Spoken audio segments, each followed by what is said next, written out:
ATS ने 2 दिन सीमा से पूछताछ की और दोनों दिन सीमा के जवाब रटे रटाए थे, शब्दों का हेरफेर भी नहीं था। इसलिए एटीएस को शक है कि सीमा को कुछ जेनरिक पूछे जाने वाले सवालों के जवाब रटवाए गए थे, यानी तैयारी के साथ सीमा को सरहद पार भेजा गया था।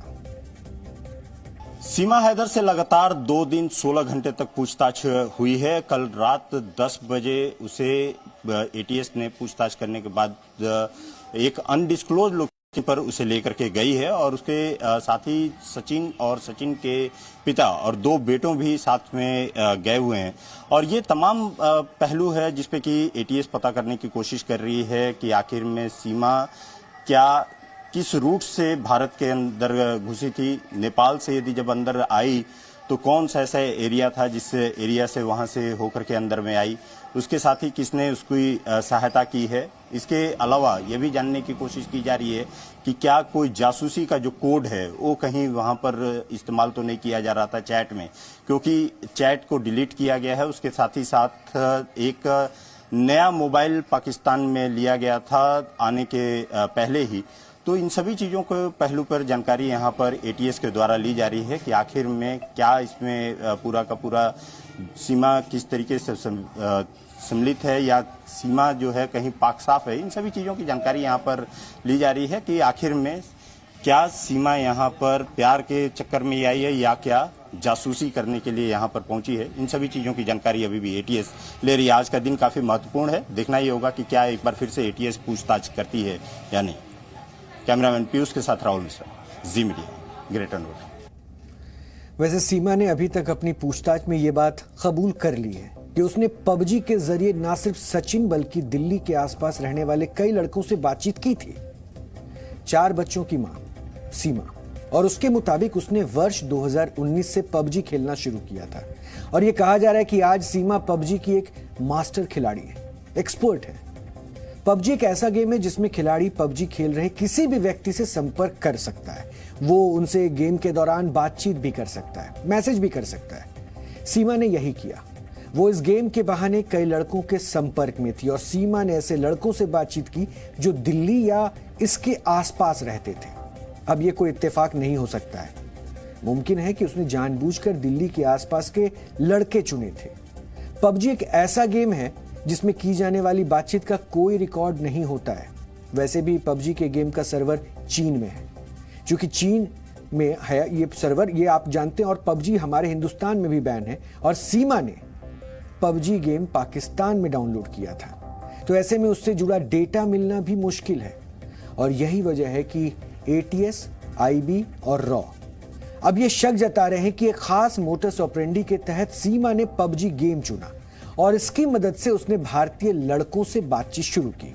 इसमें भी उसने दिल्ली को टारगेट किया और कई लड़कों से बातचीत करने के बाद सचिन उसकी जाल में फंस गया। पबजी की डेटा को ट्रैक करना भी मुश्किल है, इसलिए सीमा के यूजर आईडी से दिल्ली के अन्य लड़कों से हुई बातचीत का डेटा नहीं मिल पाया। शायद ये बात सीमा को ना पता हो, लेकिन अगर ये साजिश है तो आईएसआई को जरूर पता होगी।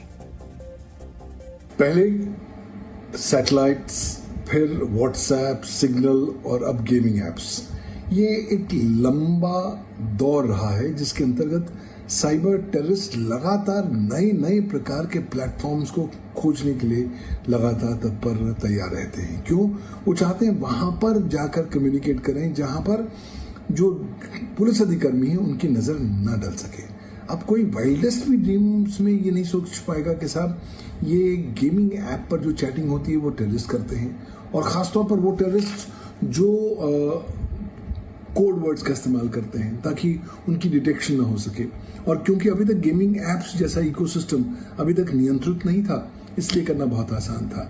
हालांकि 6 अप्रैल 2023 के बाद ये ऑनलाइन गेमिंग ऐप वाले जो सर्विस प्रोवाइडर्स हैं इंटरमीडियरी की परिभाषा में डाल दिए गए हैं और आईटी एक्ट के तहत अब उन्हें बहुत से ड्यू डिलिजेंसेस करने हैं। लेकिन आवश्यकता है कि सरकार खास तौर पर उनके लिए विशेष ड्यू डिलिजेंस पैरामीटर्स भी परिभाषित कर सके ताकि वो इंश्योर कर सके ताकि उनके प्लेटफॉर्म्स, उनके चैट बॉक्सेस का दुरुपयोग साइबर क्रिमिनल्स और साइबर टेररिस्ट ना कर सके। अभी फिलहाल फोकस जो नया ट्रेंड है ऑनलाइन गेमिंग एप्स पर चैट करने का ट्रेंड है, लेकिन जितनी जल्दी यहाँ पर शिकंजा कसा जाएगा, मुझे लगता है उतनी ही जल्दी हम लोग भारत की प्रभुता, अखंडता और सुरक्षा को भी प्रॉपरली प्रोटेक्ट कर पाएंगे, प्रिजर्व कर पाएंगे। वैसे अभी तक की पूछताछ और सीमा के जीवन से जुड़े कुछ राज आईबी और रॉ को संदेह करने पर मजबूर कर रहे हैं। दरअसल इस मामले में सीमा ने किसी एक्सपर्ट की तरह काम किया है। चाहे पबजी के जरिए बातचीत बढ़ाने का तरीका हो, किसी हिंदी भाषी की तरह हिंदी और अंग्रेजी भाषा की तरह अंग्रेजी सीखने की बात हो, या फिर किसी हिंदू व्यक्ति की तरह हिंदू रीति रिवाजों को अपनाने में दिखी तेजी हो, सभी ने सीमा ने ऐसा काम किया जैसे उसे सब पहले से ही पता हो। और डिफेंस एक्सपर्ट ये मानते हैं कि जब कोई देश किसी दूसरे देश में जासूस भेजता है तो वो उस देश की भाषा, खान पान, रहन सहन, पहनावा सबकी ट्रेनिंग लेता है।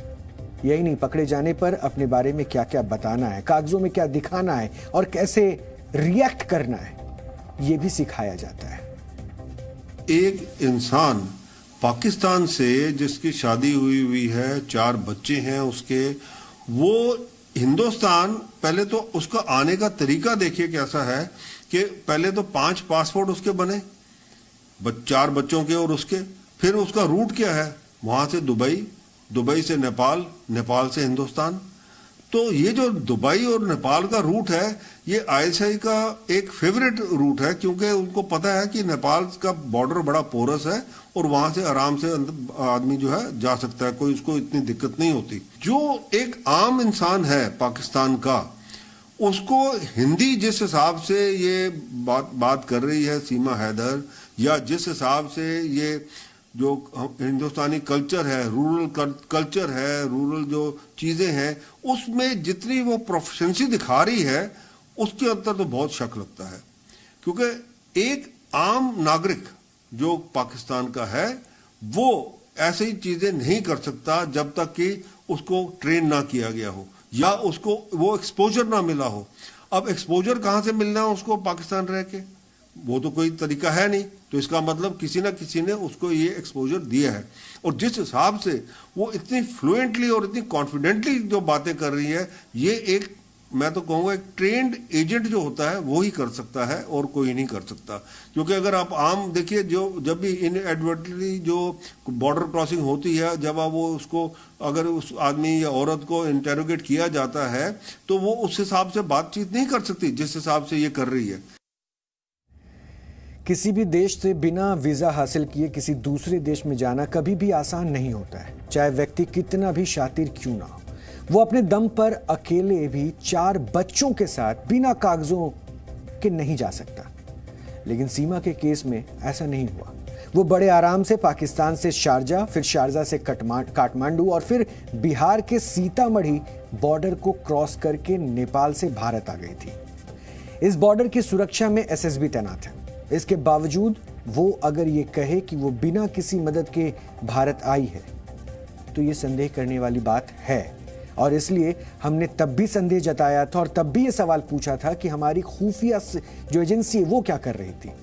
एक पाकिस्तानी महिला 4 बच्चों के साथ देश की सीमा को लांघकर आ जाती है और हमारे एजेंसियों को इस बात की भनक तक नहीं लगती, और 50 दिन से ज्यादा का वक्त वो देश की राजधानी के पास गुजारती है। तब भी हमने सवाल पूछा था और आज एटीएस उन्हीं सवालों के साथ शक के आधार पर अब जांच कर रहा है कि सच्चाई क्या है। जी न्यूज़।